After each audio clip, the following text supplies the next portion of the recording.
Good afternoon, everyone. I welcome you all to the third session of the Value Education Olympiad. My name is Sana Mittal, and I am an undergraduate student at the University of Warwick studying economics, politics, and international studies. Today, we have with us Anuttama sir.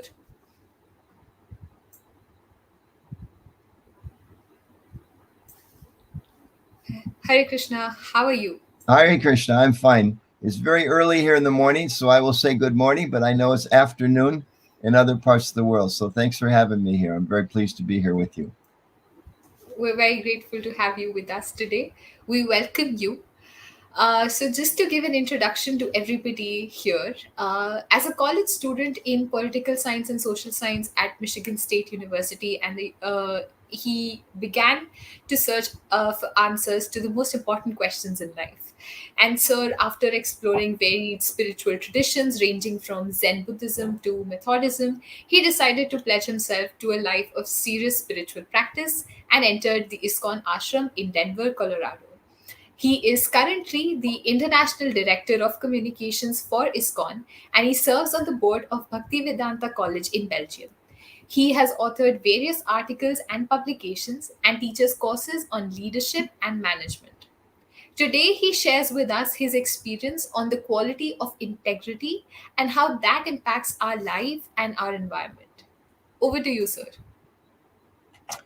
Thank you much, Sana. And it's a real pleasure to be with everyone here. I'm going to go ahead and change screens here. Okay, so are you seeing my screen now? Sana, my screen is showing for everyone? Yes, it is. Okay, very good. Okay, very good. Okay, first of all, I just want to thank everyone for this invitation and for being here with you on this Value Education Olympiad. My particular topic I've been asked to discuss is integrity. So I want to thank all of the administrators of this program and all the teachers of the fine materials that you've been going over, as well as the students. And I also want to wish everyone a very happy National Independence Day. This is a major holiday in India. It's not a holiday in the United States, but it's a holiday there. And I'm aware that many of you either could be out flying kites right now, or perhaps you've been outside or you're going outside. But those of you that are putting that aside to be with us for this Olympiad discussion on integrity, I'm even more especially grateful for you making the choice to be with us here today. So I looked at the materials that you've been presented. I actually spent several hours the last couple of days looking through those, both the junior materials for the younger people, and as well as the materials for the older students. And I have to say that I was very impressed by the quality of what you've been studying, and also the importance of the topic. I think that the materials you've been looking at and the need for studying values is extremely important. What I'm going to do is review some of what you've already learned, and hopefully that'll just help it go a little bit deeper, and also add some of my own perspectives and some different insights from the people that I've studied about the importance of value education, particularly the quality of integrity. So taking briefly a couple points from your studies, and I did a little bit of research. The value education, meaning this process of giving moral values, training young people, old people as well, in understanding moral values, and also providing ideals to each other.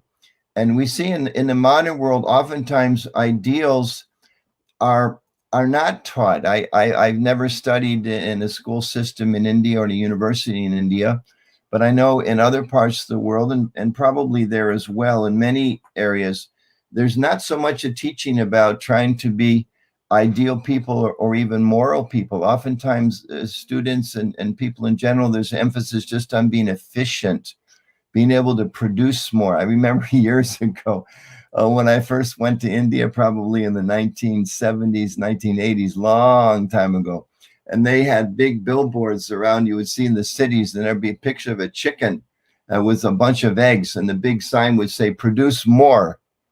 And of course, you see that in other countries as well, in similar types of messages, but we have to produce more. But I think value education is raising a very, very important question about, okay, we're producing more, but what's the quality that we're producing? What's the quality of what we produce?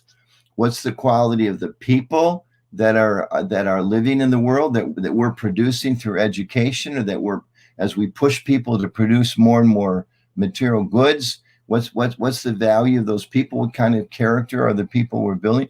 And what's the impact on the world? And of course, in this Values Olympiad, you're particularly looking at that. What's the impact of these values, specifically in terms of the environment? So giving moral values, providing ideals to each other. And I was very surprised. I did a little research, just simple research in Wikipedia yesterday. And I came across a couple of sites looking on value education. And this third line you see on the screen there, it said there's very little reliable research on the results of such value education.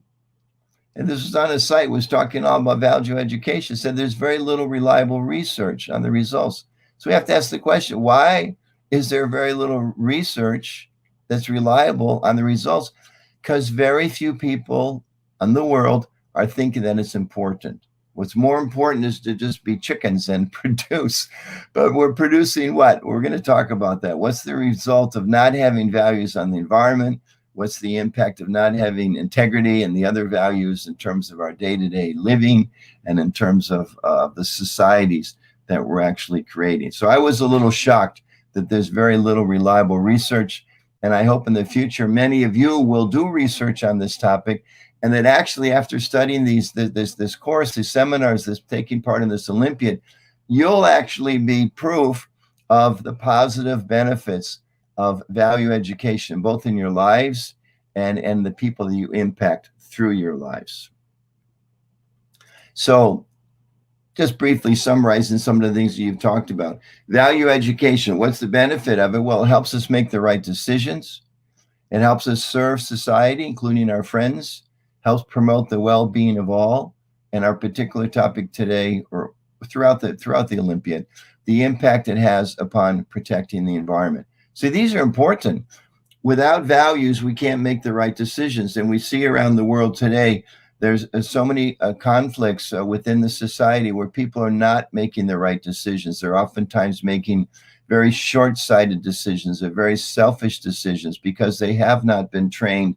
They haven't built the kind of values that we've been talking about, that you've been talking about during this Olympiad. So I want to commend the teachers and, again, the administrators and the students, all of you, for participating in this. I think it's extremely important, and that I think without this, we place ourselves in a very dangerous situation in the future. We want the world to be a happy place, a good place for all people. And without good people, the world will not be a good place. So before we look a little more detail into the quality of integrity that I've been asked to speak on, I wanted to ask this question for all of us to ponder for a little bit. Is there any kind of prerequisite to our study and training in value education? Is there something that we need to know or we need to be before we can actually study and apply value education? And to answer this question, I wanted to look at it. I know you study many different traditions. I really appreciated the fact there's quotes in your work and your study material from the Mahabharata. There's references from the Sikh Dharma. There's references from the Quran. There's references from the Bible. I really appreciate the diversity of spiritual and secular knowledge that you've been presented. So I want to begin with a little story. It's one that many of you may be familiar with. I think it's a very significant one. We see here the picture of Duryodhana, who before the war and the battle of Kurukshetra, where he's fighting against Krishna and Arjuna, he's speaking here to his teacher, Dronacharya. And he's saying to him, my dear teacher, just behold my armies. And he's boasting a little bit to him about, see how powerful my side is. Here, in contrast, we see a picture from another section of the Mahabharata, years before the war, where Yudhishthira is challenged and he's answering the questions of the Yakshas.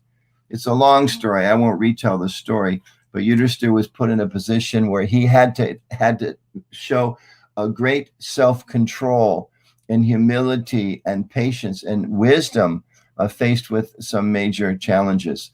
So the one story that I wanted to relate between these two, Yudhisthira and Duryodhana, was one time Dronacharya, who we see here with his one student, Duryodhana. Dronacharya wanted to test, years before the battle, when they were studying under him, Dronacharya wanted to test Yudhisthira and test Duryodhana. So he told Duryodhana, I want you to go out today and find someone who is more qualified than yourself.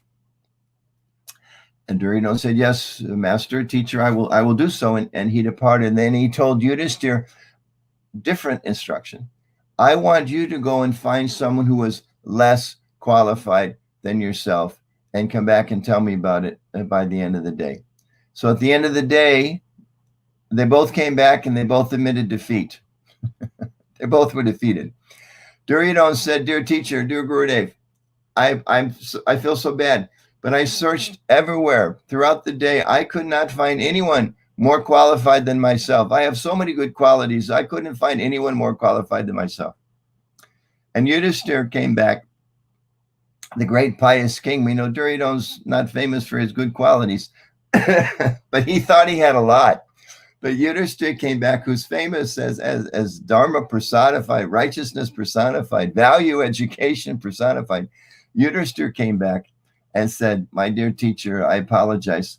I couldn't find anyone less qualified than me. Everyone had so many good qualities, so I was unsuccessful. So we see the difference in mentality between Yudhisthira and Duryodhana. So therefore, I would suggest, is there a prerequisite to study and training and value education and to actually going deep? You know, we have these qualities that you've studied: altruism, trustworthiness, these values: altruism, trustworthiness, equity, justice, integrity, and honesty. And I would just suggest that for all of us, for those to go deep and really become a part of who we are, we also need to develop some humility, and we need to be prideless, as Yudhisthira was. Otherwise, if we ourselves are proud, just like Duryodhana was saying, there's no one better than me. How can you learn anything if you think you already know everything? If someone thinks, I already have all good qualities, what do I need to learn and study these values? Or we may read these materials, such good materials, and in our mind we'll think, oh, I know someone that needs to become more altruistic, or so-and-so, Rajiv, he needs to become more trustworthy. I hope he's paying attention to this one. But we need to make sure that it goes deep in our heart. Just when I was reviewing your materials, I was also thinking, oh, I need to work more on this. I need to work on that. Or, oh, Krishna, please help me. This one I'm not very good at. Or I have a little bit of ability in this area. I have a little bit, I understand that value. So in the same way, if we allow ourselves to be proud like Duryodhana, our hearts and our minds become closed, and we have a mood, well, what can they teach me? And this is the problem in the world today. Just as I read that reference from Wikipedia that said there's very little research in the results of value education. Why? Because to a large extent, the society itself is thinking, well, we don't need to learn these things. We already have so many good qualities. What's the benefit going to be? But instead, we should be like Yudhisthira, who was very humble. He had so many good qualities, but he was so humble, and he understood, I have so much more to learn. We know that in the Vedic tradition, in the Hindu tradition, is also there in the Buddhist tradition, and so many others, that when we approach our teacher, one should consider oneself a fool in front of a teacher, in front of a guru, which means there's so much more I can learn. We should always be thinking, oh, I can learn so much more. And we know reference, I think sometimes you may also hear quotes from Chanakya Pandit. One of the good things he said was that we should always consider, we should always take a good instruction, even from a foolish person. We should take good instruction. What to speak of a qualified teacher? So if we have this mood, humility and not being prideful, not being puffed up with our own qualifications, whatever they may be, then we can always be learning for our entire lives. We can learn to be better individuals, better citizens, and how to better protect the earth. Okay, and we know that's a serious problem. The 6 qualities that we're studying, the 6 values that we're studying, we're looking at them particularly related to environment. And we know that the environment is, the planet, Mother Earth, is in a serious distress. We know this, you've been studying this. I think young people in general are much more tuned to this with sometimes older people. We know the pollution is horrible all around us in the world. There's floods, there's droughts, there's rivers are drying up.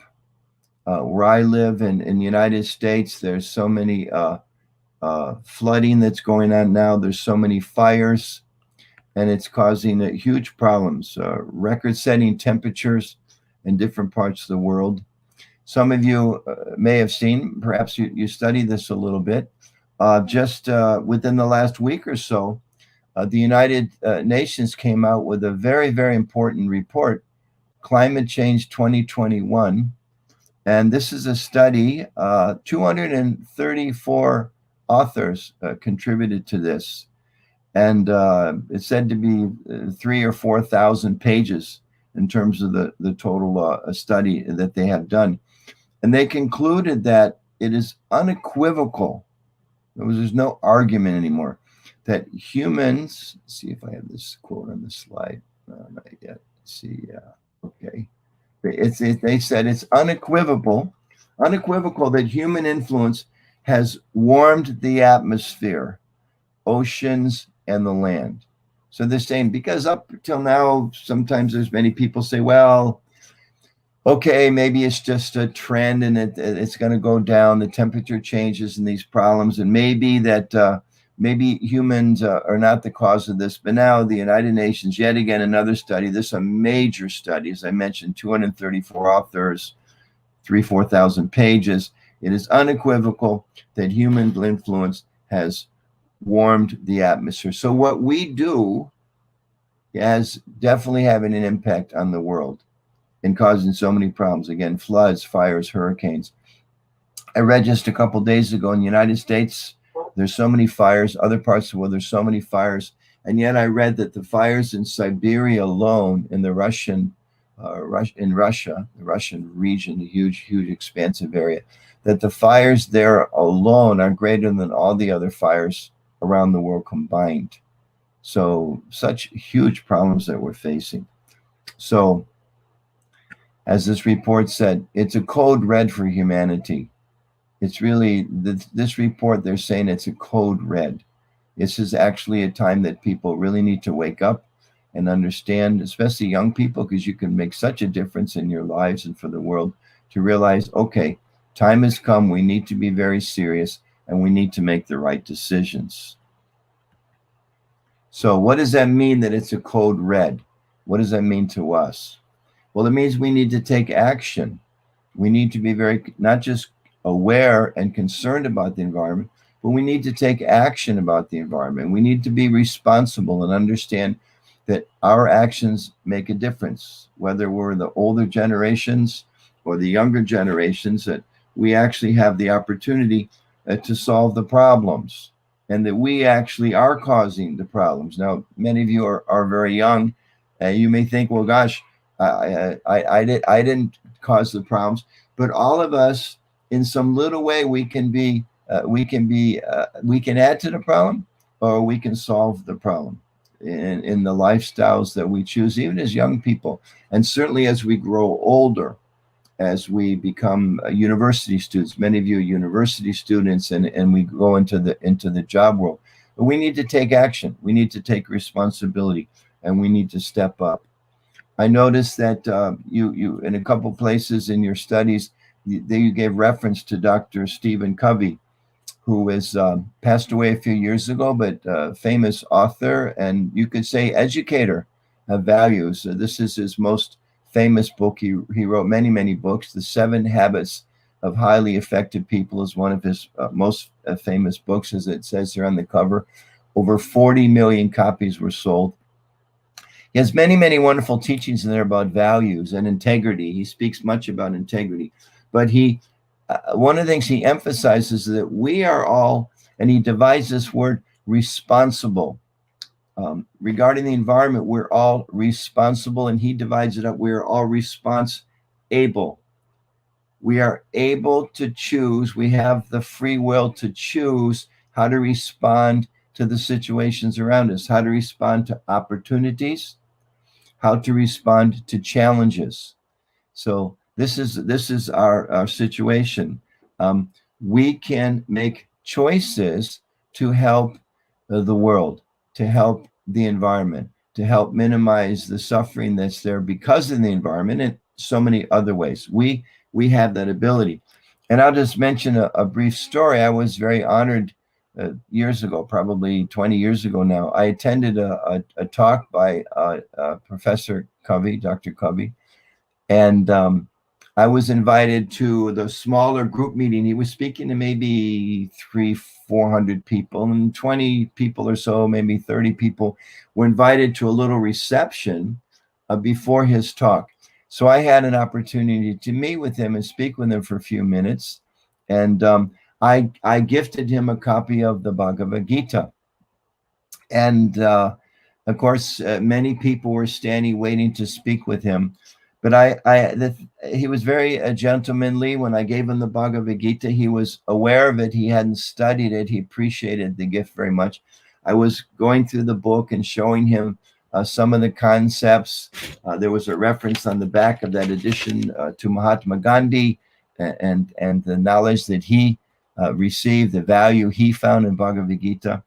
And I noticed when I was speaking with Dr. Covey, he was completely focused on our conversation. And these are one of the values that he teaches, that we can be responsible. We can respond to the people and the environment around us. We can focus our energies. And I was so impressed that by his integrity, how he was walking his talk by being so focused on speaking to me at that time. There were so many people in the room, so many important people, political people, this, that. But when we had our time together, he was completely focused. So in the same way that I felt he was walking his talk and living his values, in the same way, we need to walk our talk and to live our values, which is the quality of integrity. So we need to be very careful and to remember that we are also responsible. We may face many, many challenges. There may be so many people doing the wrong things. There may be so many people making the wrong choices, but we have the ability to make the right choice. That's, I think, perhaps the essence of what we're learning about value education. We can choose the values that we need to lift up.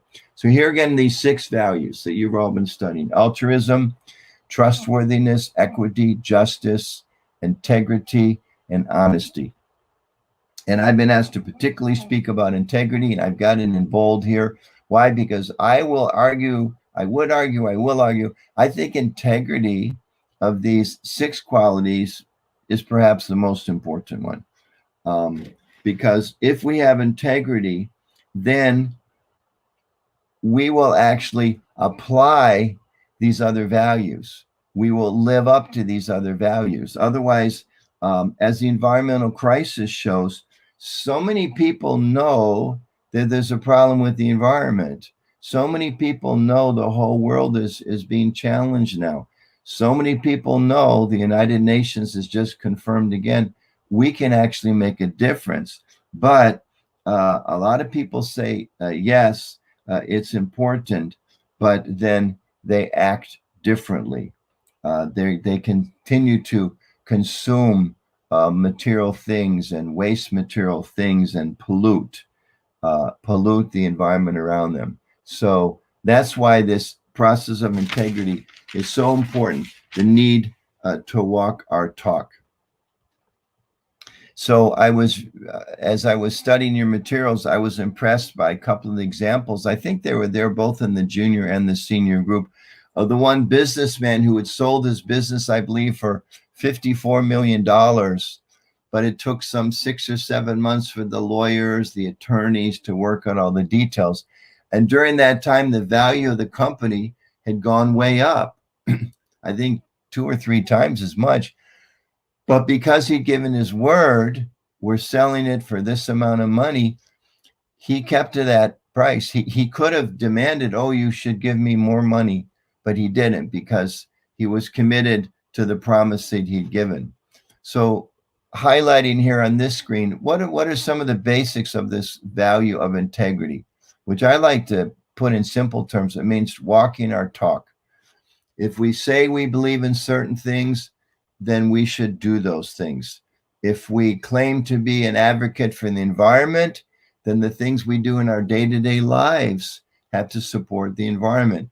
If we claim to be truthful, or if we want to be truthful, then we have to be truthful in our day-to-day lives. It's not that we can go to the university and give a big talk about being truthful, and then we walk outside and we're not truthful, we're not honest in the way we interact with the rickshawala, or with our brothers and sisters, or with our parents, or with our teachers.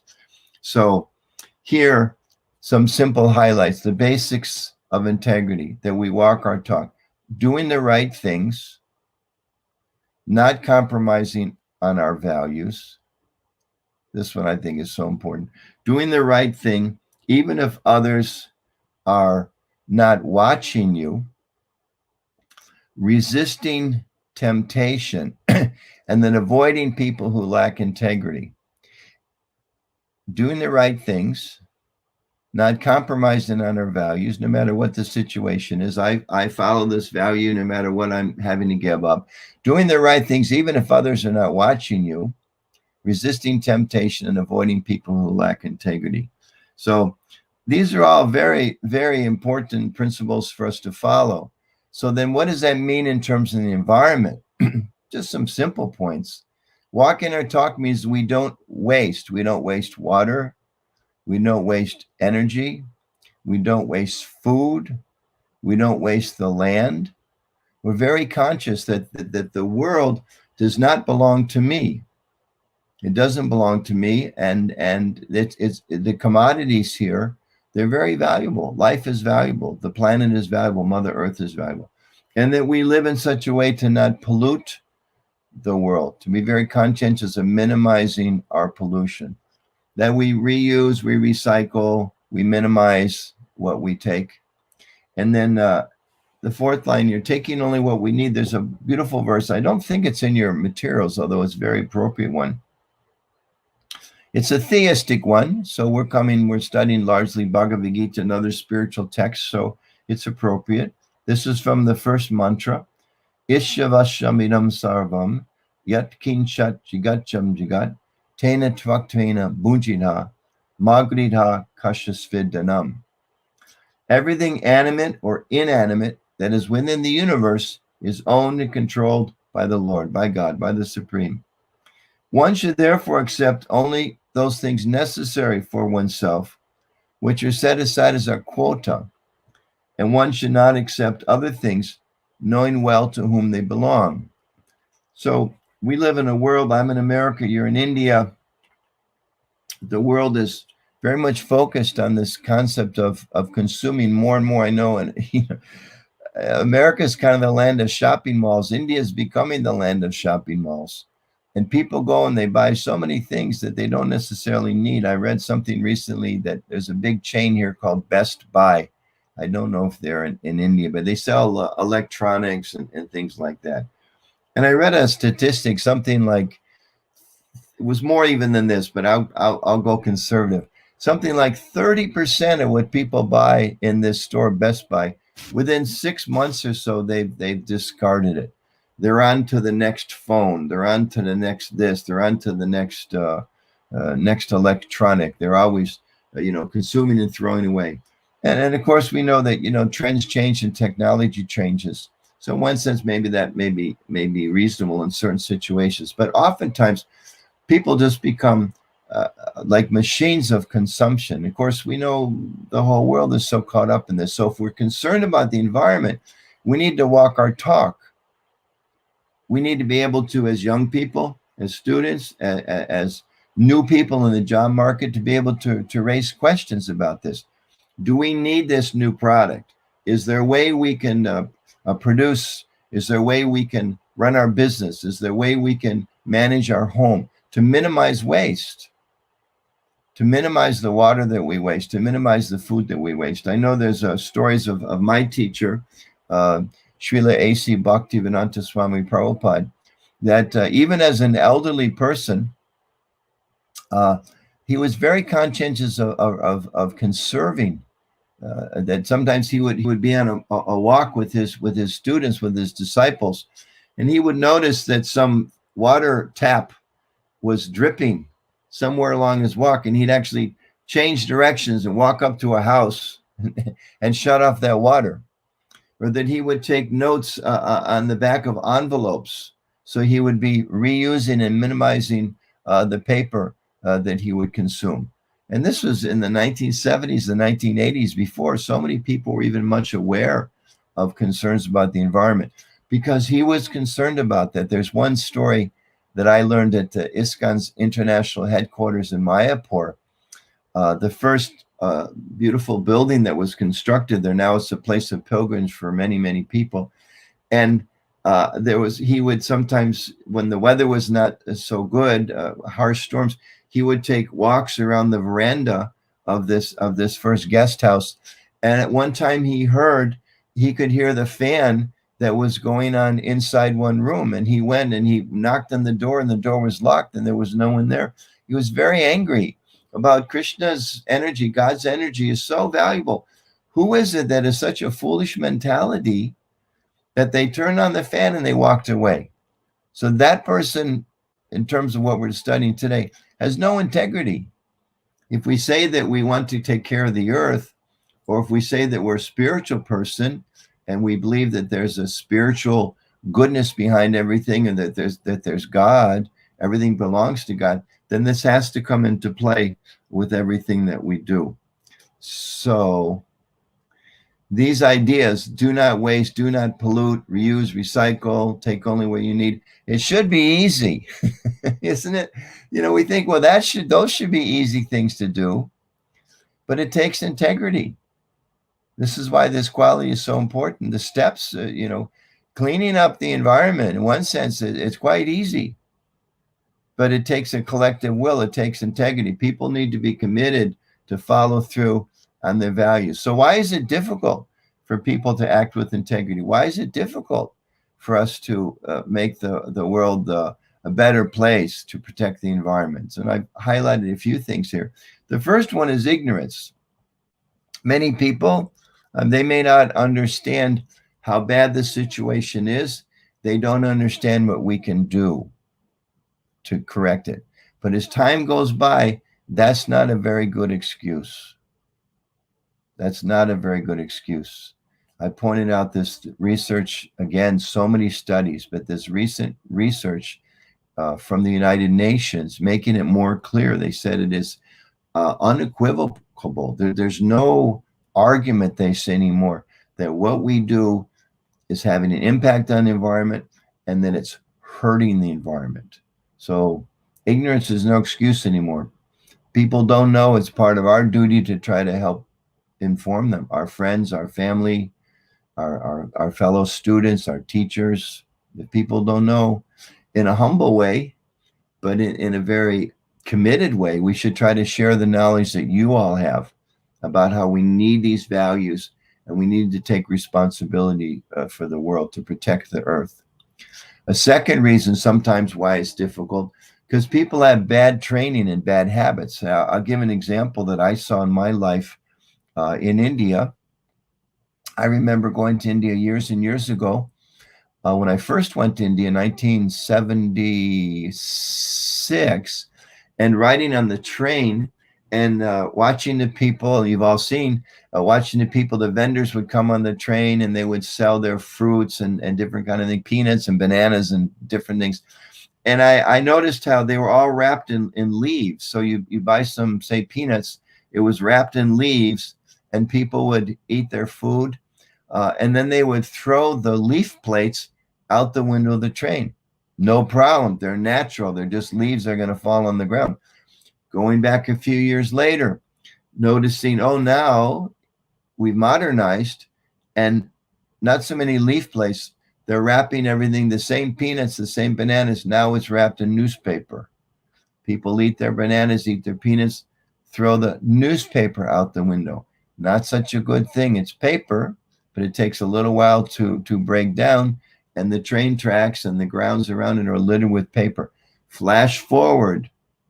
This is a situation a few years ago. Because of COVID, I haven't been in India a couple of years. Maybe it's better now. But what I saw, and I was horrified. People would buy their banana, buy their peanuts in what? You all know, a plastic bag. They eat the peanuts, they eat the bananas, they throw the plastic bag out the window. Thousands each day, maybe millions, plastic bags thrown all over the countryside, go into the water, they're eaten by the cows and other animals. They take forever to break down. Very, very difficult. Bad habits, bad training. So we all need to think, and we need to be more aware. Hopefully, hopefully there's not a single person in India today that's throwing their plastic bag on the ground, but I don't know if things are that better yet. So why are they doing it? Because they're ignorant of the effect it has, and because of bad training and bad habits. Initially, okay, what's the problem? You throw some leaf plate out. Now we throw some newspaper out. When it gets to paper, when it gets to plastic, the behavior, the habits have to change. A third reason, short-sightedness. A lot of times we think, okay, what's one plastic bag? What difference is it going to make if I throw out one plastic bag? What difference does it make if I don't act with integrity? What difference does it make if I'm not honest and truthful and seek justice? Short-sightedness, we don't think it's going to make a difference, but we should have a longer vision. If I throw a plastic bag out, and she throws a plastic bag out, and we all throw these plastic bags, what's the long-term effect? So let it change now, and let it change with me. That's what integrity means. I'm thinking of another example. I think that Dr. Covey gives of two men. I believe it's Tim Covey. Two men were walking along a beach, and there'd been a big storm, and hundreds, perhaps thousands of starfish. You may know starfish. They're creature of the sea. They're in the shape of a star, and they were thrown up on the beach, almost kind of like shells, but they're alive, but they die on the shore. So as they were walking, this one man was picking up starfish, throwing it back in the water. Many starfish littered on the beach. Then a few moments later, he threw another one back. And after a while, his friend said to him, "Why are you going through this exercise of throwing this starfish back in the water? There's hundreds of them. You're not making any difference." He challenged his friend. And the man who had been picking up the starfish and throwing them back in the water, he heard his friend's challenge. "Why are you doing this? That's not making a difference." He bent down, he picked up one more starfish, and he threw it back in the water. And he looked at his friend and he said, "It made a difference to that one. It made a difference to that one." So that's integrity. That's walking our talk. Sometimes people think, well, what difference can I make? We can make a difference. And if individually we step up, individually we act with integrity, individually we make the right choices, collectively it has huge impact. Next point here, weakness of heart. I know you're also studying Bhagavad Gita. I think this was highlighted in the text you studied on this section on integrity. Sometimes we're not strong enough. You know, we're not strong enough, and we become self-centered. Well, everybody else is doing this. Why can't I? Or why should I have the extra cost? I'll give an example. I went to a conference in Chicago a few years ago. It was a religious conference. And at this conference, went on for several days. They served a lot of meals. And each meal, they brought out, everybody had these big, heavy plastic plates. And after the very first meal, I got my plastic plate. I was asking, okay, you know, where do I go to wash this? How do we recycle these? And they said, well, just throw them in the bag. We'll take care of it. And I was watching, throw them in the bag. There's hundreds of people, probably 500, 1,000 people this conference. And they threw them in these big plastic bags, like trash bags.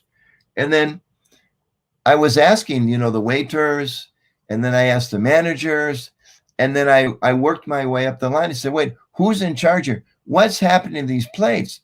And one of the people took me out back behind the hotel and showed me they were just throwing them in the trash. Hundreds of these big metal plates. Those of you that know what a frisbee is, they were like a frisbee, maybe stronger, each meal. So I told him, this is terrible. How can you possibly do this? You're having a big religious conference. You claim to be religious people, but look what you're doing, the impact of this. So I went personally. I'm just a little person. I couldn't change the whole plan. I couldn't undo all the plates that they bought, but I went and I found a paper plate, and I wrapped it with some other materials that they had there, and I reused that plate and I washed it, minimal amount of water consumption, of course, being careful of that. And I used it for every meal.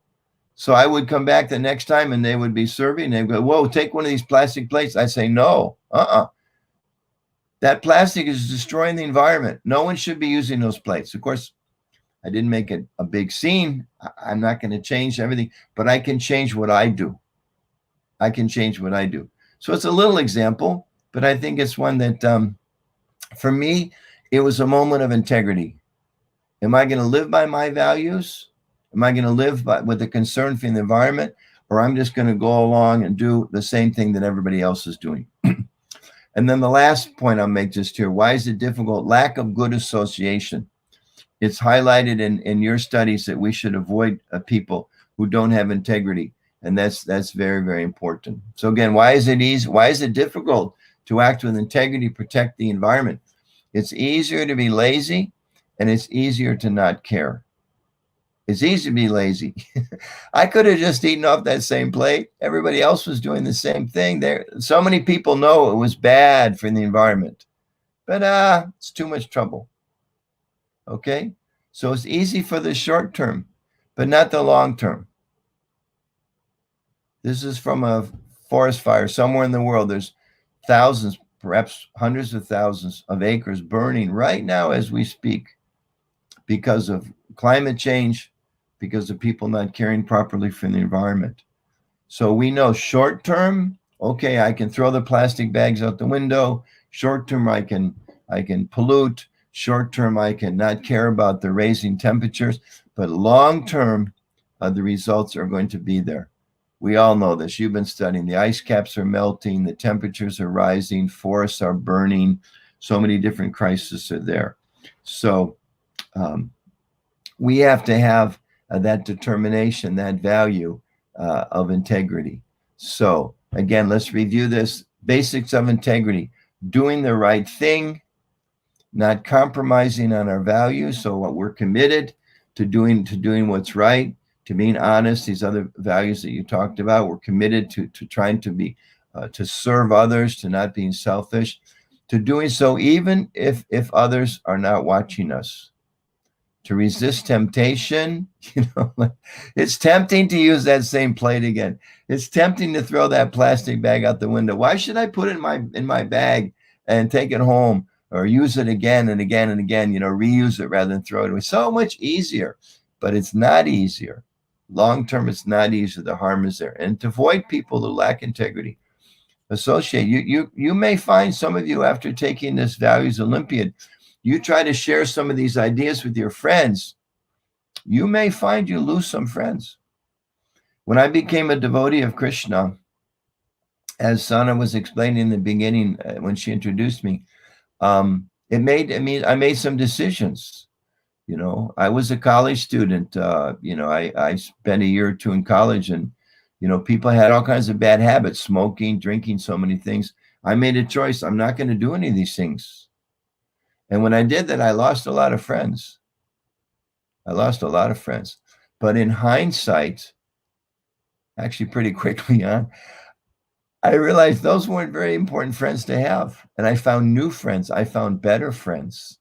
I found friends that shared my values. And not that I became proud, oh, I don't do these things anymore. No. But I realized, for me, these are better choices. So we need to have the integrity, the strength to walk our talk. When we talk about the need to protect the environment, to do it in our day-to-day lives. So to go over these again, doing the right things. I'll share another example, which Just yesterday, I was speaking with a gentleman. He's a Swiss person. He lives in the United States. He's the president of the ISKCON Hare Krishna community called New Vrindavan, which is a very famous place in North America. They have hundreds of pilgrims come. It's in a beautiful forest, and they have many, many cows and a beautiful museums and beautiful temple there. And many, many people come for retreats. But just about a week ago, they were told one of their visitors, they have big guest rooms, hundreds of people come every day. One of the visitors that came was sick with COVID-19. When they got home, they said, we were sick. We didn't tell anyone. We were sick with COVID-19. And the temple president, this person's name is Jai Krishna Das, he made the decision. They closed down the entire community. It's summer here, August, summer in India too. It's the season of vacations here. Many, many people come. They canceled reservations for hundreds of people for a whole week. They shut it down. Every single staff member has to go get a test. This was not mandated by the government. They made this decision, which meant so many people could not come to the temple. And frankly, a lot of money was lost. They lost a lot of money from people coming, staying in the guest house, buying food, prasadam, in the restaurant, people giving donations in the temple. They said, no, we're going to do the right thing. We don't want people to come here and their health being at risk. And okay, we lose some money, no problem. We have to do the right thing. That's integrity, doing the right things. Do not compromise on our values. Again, there's temptations there. There's reasons why we may, our friends may say, oh, you don't need to do that. Or there may be other short-term benefits, but we have this commitment. No, I'm not going to compromise on this value. I'm not going to compromise. Integrity means I'm going to walk my talk. I'm not just going to say something. I'm going to do something.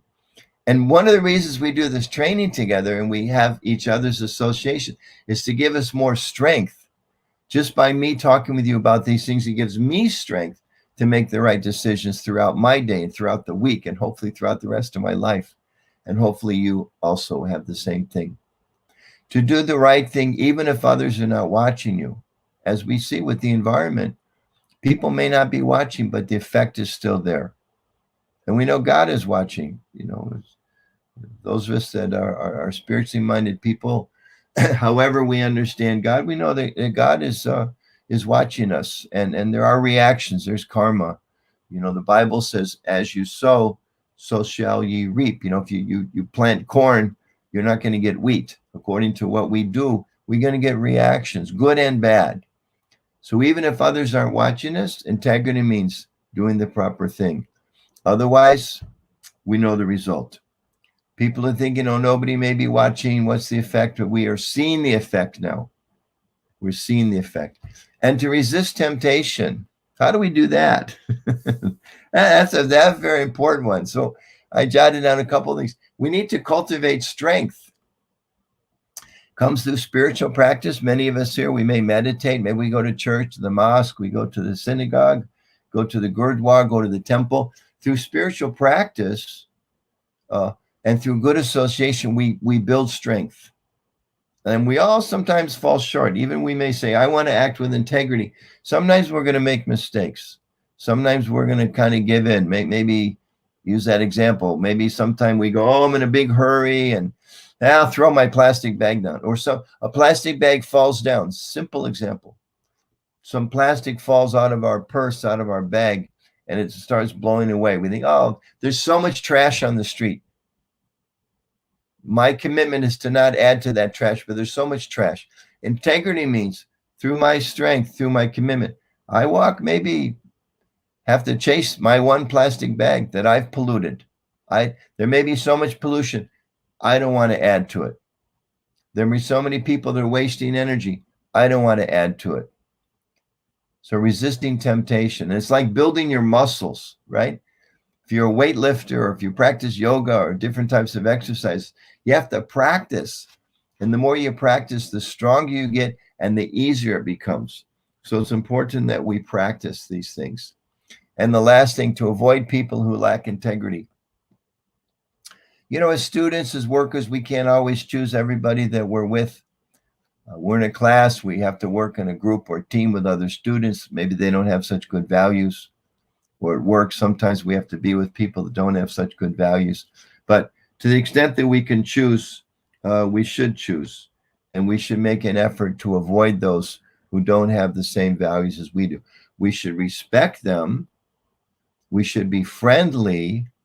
But we should know that if we're in association with people that have bad habits, we will be pushed to do the same as they do. So we have to have the strength of character to avoid that bad association. So this course really is a challenge to all of us. We're learning so much about proper values. I also learned so much by reviewing your materials. I think there's 80 pages in one and 100 or so pages. I went through all of those and learned a lot there.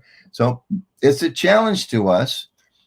We've all heard this before, but it's not a cheap expression. It's a good expression. Are we going to be part of the problem or part of the solution? And I would suggest that this is primarily an Olympiad for students. The future is yours. My generation, we've done some good things. I'm in my 60s now. We've done some good things and we've made a lot of problems. And we're trying now, those of us that see the need, we're trying to be a part of the solution, but especially younger people, to make this commitment. We all have to, but especially young people. We're talking to mostly young people. We have to make a decision. I'm going to act with integrity.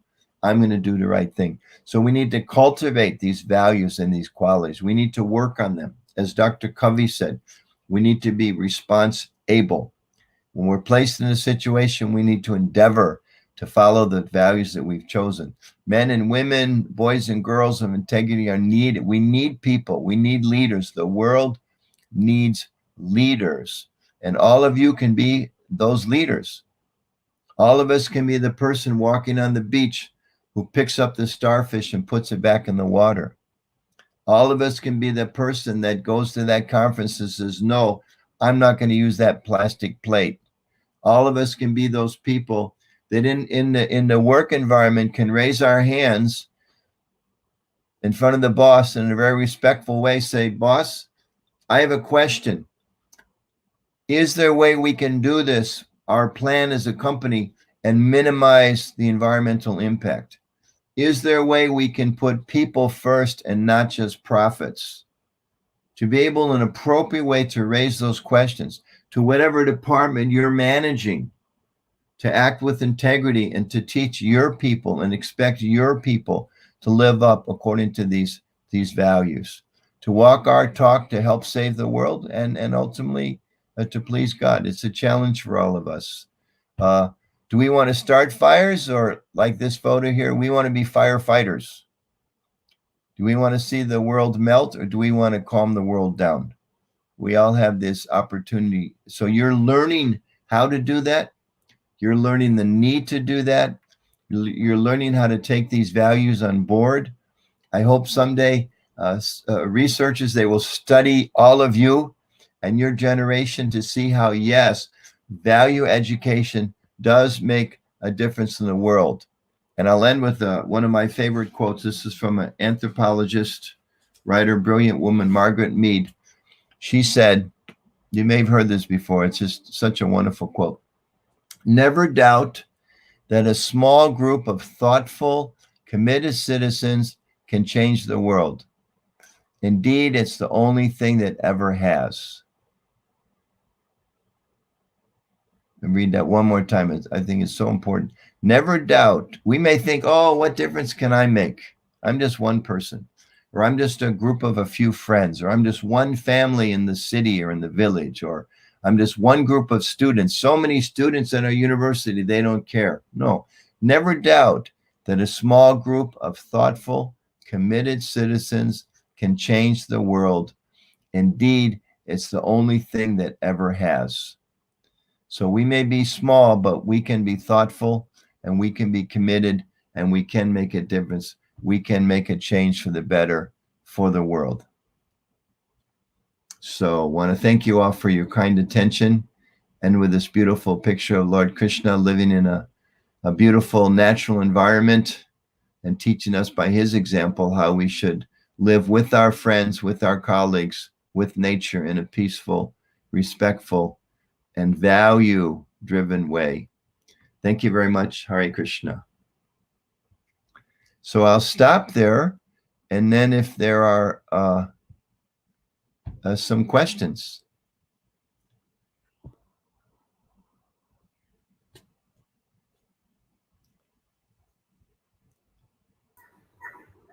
Thank you so much. I think we'll take some of the questions that have been asked.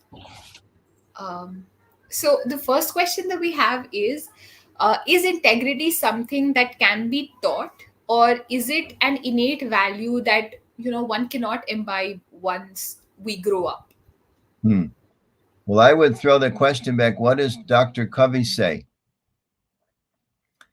Dr. Covey said we are responsible, or as he broke it down, we're responsible. So we are able to respond. So maybe when as young people, maybe we weren't taught a particular value, or we weren't taught a particular way of living in the world or practicing, but there's no reason we can't do so now. I mean, I look at my own life as trying to be a devotee of Krishna, trying to be a spiritually focused person. That I learned a lot of very good habits from my family. I learned to be respectful. I learned to be be hardworking. I learned to be, I think, cooperative, some qualities like that. But there's a lot of qualities that I learned from my family, they were not very spiritual or religious people, that I had to learn new qualities as an adult. So in the same way, definitely integrity, something we should learn about, and then if we take on board, as they say, that it's a value that I want to have, that the world needs, then we endeavor to do so. And as I mentioned, how do we do that? Well, good association. First knowledge that it's important, and then good association with people that are acting like that. And then we practice. And sometimes we make mistakes. We're all, imperfect beings, but we learn from our mistakes. I'll share one thing that I learned. There's a series of books called The 1 Minute Manager. Some of you may have heard of that book series about how to build teams, how to work with people, how to use our time. In there, they have a very nice little teaching. He says that the two worst words in the world in English are what if. The idea, what if I'd studied this instead of that? What if I'd gone on my vacation to this place instead of that? What if I'd been nicer to my teacher than I was? So we lament for mistakes we made. He said those words are useless. What if? What if I'd done this? What if I'd done that? Always in the past. And the author says the two best words are next time. So the idea that, okay, maybe I didn't do so good now, but next time I'm going to act differently. Next time I'm going to do what's better. Next time I'm going to do what's right. So if we have that commitment, today's a new day, and I can do better, and we can always improve. That's the short answer. We can always improve. Thank you, Sana. It's a good question. Thank you. Whoever brought that question up, thank you very much. Thank you. We have another question that Lavanya is asking. We often become proud of ourselves and our achievements, and sometimes we don't realize when that pride becomes harmful. So, how does one control that to maintain their integrity? So how do we avoid becoming prideful, and how do we avoid that affecting us? Well, there's a nice story I can share from my teacher, Swami Prabhupada.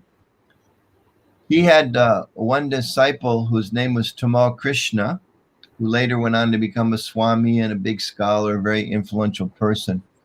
But in those days, Swami Prabhupada had asked him to take on this role of management at his temple in Los Angeles. And Tamal Krishna, later Goswami, said to his guru, he said, but I'm a little concerned because if you give me this management role, you give me this title, temple commander, or some position like that, I'll become prideful, and I will become I'll lose any humility, and that's dangerous. So better I don't take on this service. So Prabhupada told him, he said something like this, I'll paraphrase. He said, the universe is a very, very great place. And within that universe, there's one insignificant planet called Earth. And on that Earth planet, there's many, many continents, one of which is North America. And within North America, there's thousands of cities, one of which is Los Angeles. And in Los Angeles, there's hundreds of streets, one of which is this one in front of us. And on that street, there's dozens or maybe hundreds of homes and buildings. And you're going to be overseeing one of those buildings. I don't think you have anything to become proud of. So if we see things in perspective, what do we have to become proud of? I may be proud, and the next moment I stub my toe and I realize, oh, I'm so insignificant. We may be a little proud. I mean, what can we do? We can write. Well, maybe we write a book. Maybe we write 10 books. Maybe we write 100 books. What are our 100 books compared to all the books in the world? We get one nice lecture. Okay, so many people lecturing today. We may get one or two good grades. So there's so many universities, so many students, so many brilliant people. What's mine? And who's going to remember me 5, 10, 20, 50, 100 years from now? Who's going to remember me? I'm just passing through. While I'm passing through, let me be humble and make a positive difference. But if we start becoming prideful, it's interesting because if we're proud, it's actually a sign of our ignorance. And if we're ignorant, what do we have to be proud of? I hope that helps. Absolutely. I think the next question that we have is how can we define integrity, and what is the difference between being honest and having integrity? Oh, you've all studied this more than I have. I don't know if I have on my notes that I took from when I was reading your materials. So, honesty is being truthful. Someone asked, whatever, some question. Did you study last night? And you say, yes, I studied, or no, I didn't study. You answer the question honestly. Integrity means that you would have studied because you made a commitment to study. Like we said, it means walking your talk. So honesty means speaking the truth. Integrity means doing the truth, walking our talk. So honesty means to talk, to say the right things, to say the truthful things. Integrity means to then live by those principles, to actually put it into our day-to-day life, our day-to-day experience. I think that's one way of looking at the difference of it. And they have to go together. And honesty, I'm not sure what the order is, if you're going in order of the qualities, the values that you're studying. But I know honesty is one of them. In my list, it's number 6. Have you got to that yet, son, in terms of your guest lectures? Have you gone to honesty yet? Yes, we had a lecture last time on honesty. So how did they answer that question? Did they get the same question? No. They spoke about what honesty is and how it's important. But I think when we talk about honesty and integrity, we have things that sort of coincide. So I think that is why this question has popped up. Okay, so they didn't get that question. All right. Okay, the next question that we have is that what is environmental integrity, and how relevant is having integrity when it comes to saving the environment?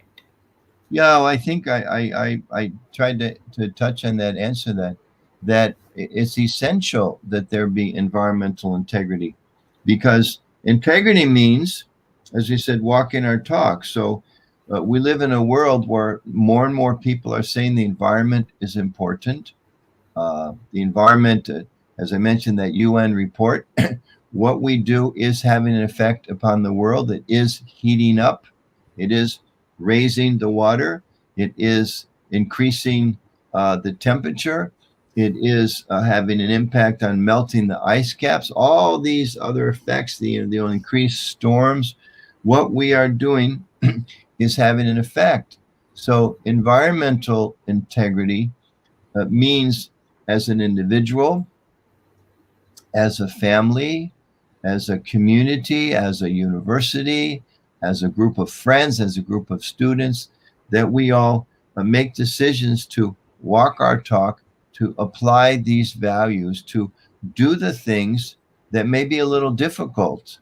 Just like in my spiritual community in ISKCON, I know in North America, I go to many temples, and they made the commitment they only buy environmentally friendly products. They have these big, Sunday gatherings, and people come, and part of it is they serve a wonderful vegetarian feast, a feast of prasadam. And some places are very, very conscientious that they use only recyclable, natural products. Other places, not so much. So more and more, we've established something in ISKCON just this last couple of years called the ISKCON Environmental Initiative, and we are identifying people as regional coordinators all over the planet, and then from there, national coordinators and local people at the temples, to try to step up and educate members of our community what it means to be environmentally conscious individually and as a temple community, and then going home as families. What does it mean for us to take the proper steps? Because, we can sit here with whatever 50, 100, 500 of us are perhaps tuned in here. We can talk about it. We can talk about the need to protect the environment. But if we don't act on it, then we have no integrity. And also, if we think, well, let someone else fix that problem. I mean, this is one of the biggest dangers. Margaret Mead said, right? Never think a small group of people can't change the world. So we need to be that small group of people, and we need to act with integrity towards the environment, because otherwise, I mean, who's going to fix it? If it's not me, who's going to do it? And lazy people will say, well, they'll point the finger. Let him do it. Let her do it. Somebody else should do it. But no, we have to do it. We have to do it. In the Bhagavad Gita, I'll go to example of there. We know Krishna was giving Arjuna so much information, and Arjuna was kind of arguing with Krishna. Well, okay, I don't want to be the one to have to do it. There's this big war. There's a lot of very bad people on the other side. They're exploiting the citizens. They're exploiting so many things. But I don't want to be involved. But Krishna said, no, I want you to do it. I need you to do it. So the same way, part of our calling, whether we're a Hindu, whether we're a Vaishnava or a Shaivite or a Muslim or a Jew or a Christian or a Buddhist or a Sikh or a Jain, that doesn't matter. Whether we're old or young, man or woman, we're individuals. As Covey said, we have the ability to respond. And one of the things the world needs today is us to respond to the environmental crisis and act with integrity. And when we do that, then everything else in our life we can do. We should also, it's not that we protect the environment outside and then we come home and we, yell at our mother or our father or our sister or our brother, or, we kick the dog on the street, like, what kind of integrity is that? We have to become people, I printed this up. This is from your book.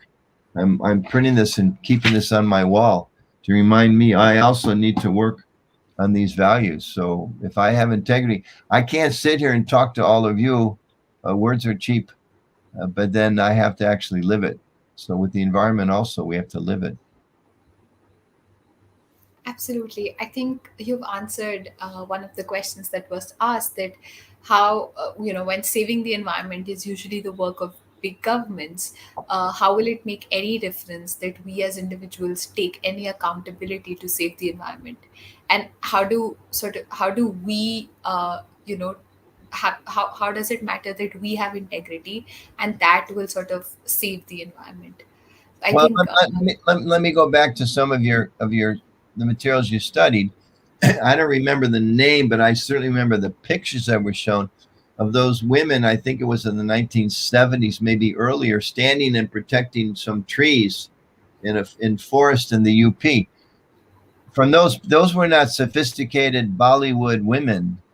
Those were not members of parliament. Those were not government officials. They looked like pretty simple village ladies, but they had integrity. And there's other photos later of some march. I believe maybe it was protecting the rivers. And another picture, more colorful picture of a bunch of ladies in a protest. Sana, what was that one from? Remind me.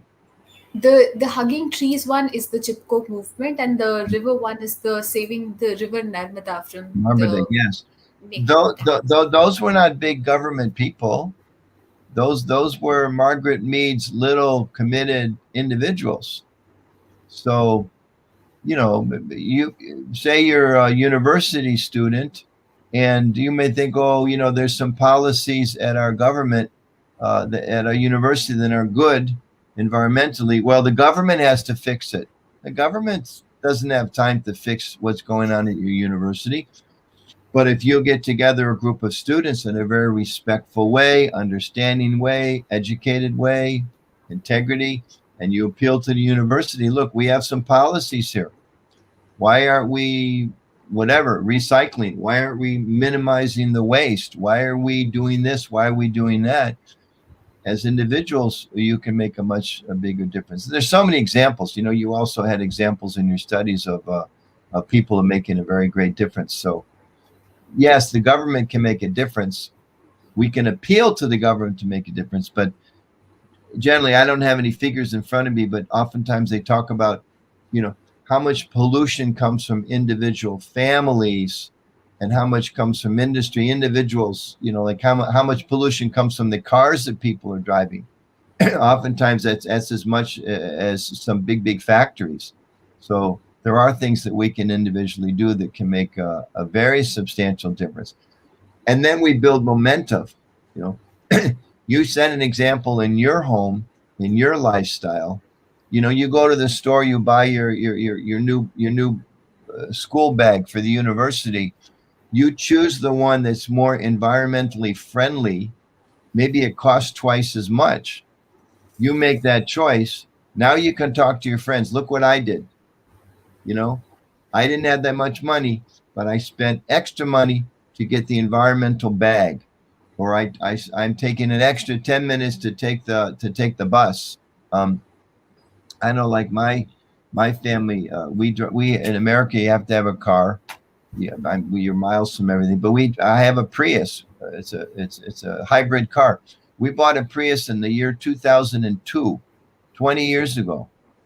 People didn't even know what a Prius was. We had to go 60 miles away to find a car dealer that even sold the Prius. It's a Toyota. None of the Toyota dealers even had a Prius. We called them up. Do you have the Prius? No. What's a Prius? The dealers didn't even know. And we drove 60 miles away to buy a Prius. And I got a car that's 20 years old. It's 2004. My Prius is. So, and people ask me, why don't you get a new car? Well, why do I need a new car? I get 50 miles to the gallon. You don't have gallons there, but it's a lot of mileage. And why should I fill the world with another broken car? No need to. So little things, small things, we can each make those choices. Absolutely. I think what you mentioned, somebody's asking that as well. When people are aware that their actions are going to harm the environment, but they still give in to temptations of maybe having, an easier life, just pick up a plastic bag and go shopping with that. So why do they give in to these temptations when they know that they're harming the environment? And I think Anushka in the comments has brought this up. So how do we, control these temptations, and how do we then become more environmentally aware and maintain our integrity? Yeah, I highlighted some of those things, and one was ignorance. Sometimes people don't know. Now, Anuska specifically asking, but what if they do know? Again, weakness of heart. we lack the strength. So where does that come from? Well, it comes from ignorance, but we said that's not an excuse anymore. It comes from bad habits, like the people throwing the leaf plates out the window becomes a habit. Then they throw the newspaper. Now they throw the plastic bags. So we have to change those habits. Simple things. Pushing. Sometimes I'll go out to I live in an apartment outside of Washington, D.C. I'll go to take a walk in the early morning. And I'll notice I've got my shoes on, I'm ready to go, and I'll know, oh, the light's on. And I think, what difference does it make? They're all low energy light bulbs. I'll only be gone for half an hour, but I have to say, no. Am I living with integrity? I got to take off my shoes, walk across the room, and turn off that light. So it takes practice and it takes determination. And a lot of times we don't do it, frankly, because we're just a little lazy. But we can overcome that laziness. That's not an excuse. If we understand how important it is, when I go out the door and I think of that picture, that fire in Siberia or in California or somewhere else in Asia, or I think of that flooding in Bangladesh, if that picture comes to my mind, I'm going to walk across the room and turn off the light. I'm going to reuse that plastic bag. I'm going to minimize the waste. I'm going to turn off the tap of water. So many practical things. And there's 7 billion, 8 billion people on the planet today. If all of us made little steps, all the scientists say climate change, we can turn it around. It's not impossible to do, even from a material perspective. From a spiritual perspective, God can do whatever God wants to. We can, turn things over in an instant. But individually, as a society, we can make those changes. But it takes some strength, some commitment, and associate with people that want to do the same thing. Be with people, right? Gandhi said, right? You have to be the change that you want to see in the world. So, we've heard that hundreds of times. People probably can recite that in their sleep in India, right? But then when you wake up the next morning, are you doing it or are you just talking? Become the change. Become the change. Okay, well, so become the change, Absolutely.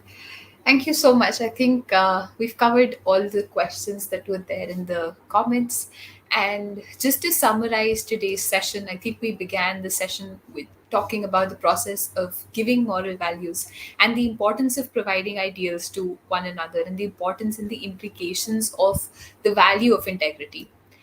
We also spoke about how integrity helps us in making the right decisions, in serving society, promoting well being of everybody in the society, and most importantly, protecting the environment. We understood how we must walk the talk with integrity by doing the right things, by not compromising on our values, and doing right even when others are not watching us. And lastly, resisting temptation and avoiding people who lack this integrity. So I thank you so much for this session, this wonderful session that we've had. And I thank everyone who's joined us today. Uh, Thank you for having me. It was a real pleasure to be here. And if I'll just end with this comment again. I know it's mostly students are watching here and parents of students. So to the parents, please listen to your children and the youth when they try to talk about how important this environmental concern is. And to the young people, I would just encourage you all that you can make a difference.